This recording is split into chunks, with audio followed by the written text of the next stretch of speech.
लोगों को मैं एक बात बता रही हूँ कि एक गांव था और उस गांव में एक परिवार रहता था। तो एक दिन क्या हुआ, उस परिवार में एक बेटा ही था। तो वो माँ बाप उस अपने खेत में काम करके गुजारा करते थे, वो किसान थे। तो एक दिन क्या हुआ कि काम करते करते उस बच्चे को ना सांप ने डस लिया।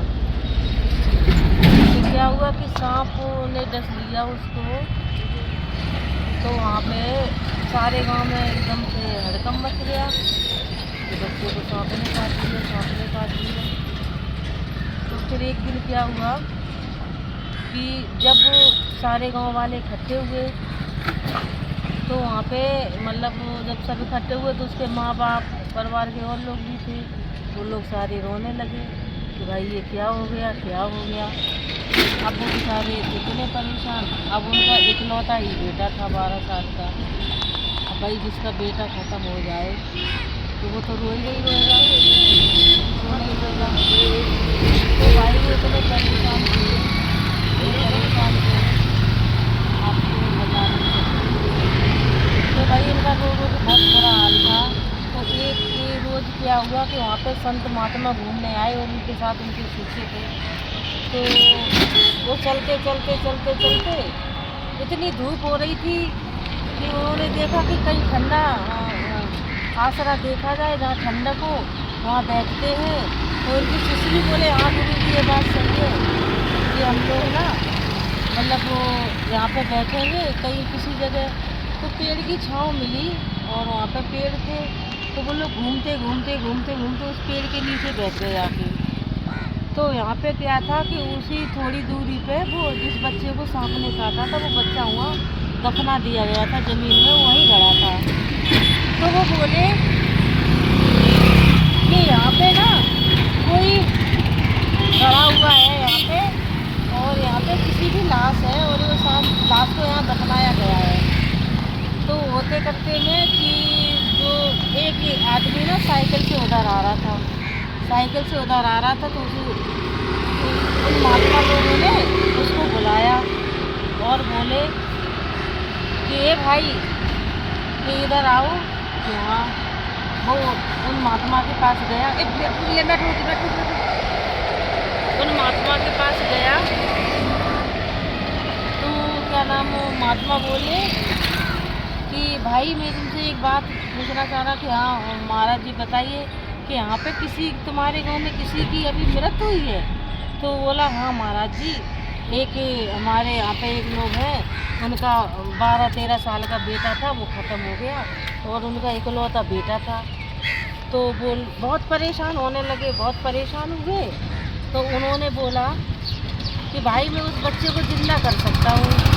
तो उसने बोला कि आप कैसे कर सकते हो जिंदा। तो उसने बोला कि मैं ऐसे जिंदा करता, अपनी शक्ति से जिंदा कर सकता हूँ। एक काम करो, आप ना गाँव में जाओ और सबसे बोल दो कि कोई महात्मा आए और वो बच्चे को जिंदा कर देंगे, कि बच्चा उनका मरा है। ठीक है। तो वो गांव में गया और उसने सबसे पहले तो उन्हीं लोगों को बताया जाके जिनका बेटा था।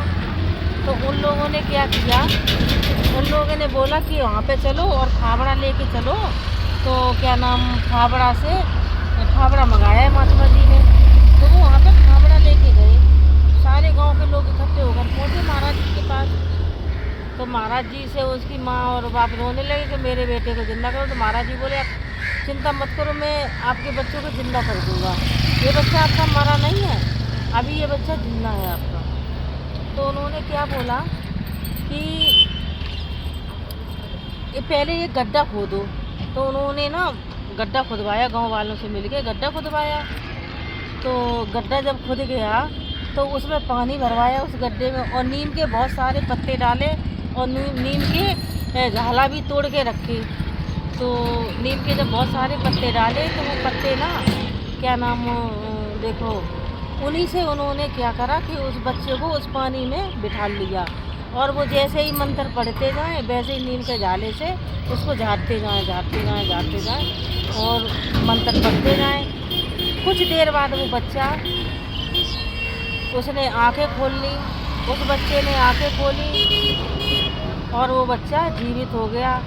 और उसके मम्मी पापा की खुशी का कोई समार नहीं था। मम्मी पापा इतने खुश थे, मम्मी पापा के सभी लोग खुश थे। और उन्होंने महात्मा जी के पैर चरणों में गिर गए और कहने लगे, हे महात्मा जी, आप तो परमात्मा बन के आए हो, आपने तो मेरे बच्चे को बचा दिया। हे प्रभु, आपको कोटि कोटि धन्यवाद। मैं आपके चरण छू के आपको नमन करती हूँ मैं। और इस तरह उसके मम्मी पापा ने उस महात्मा को आशीर्वाद दिया और उन महात्मा जी ने उस बच्चे को जिंदा कर दिया। तो यही आज की कहानी थी और मैं अगली कहानी अगले उसमें दिखाऊंगी ब्लॉग में। तो भाई लाइक शेयर सब्सक्राइब मेरे चैनल को ज़रूर करना। आप लोग कमेंट नहीं करते हो, ना फॉलो करते हो, ना लाइक करते हो, ना शेयर करते हो, कुछ भी नहीं करते। सब्सक्राइब भी चैनल को नहीं कर रखा आप लोग ज़्यादा से ज़्यादा मात्रा में आइए। हम भी लोग तो मेहनत कर रहे हैं। तो प्लीज़ बाय बाय और नमो बुद्धाय।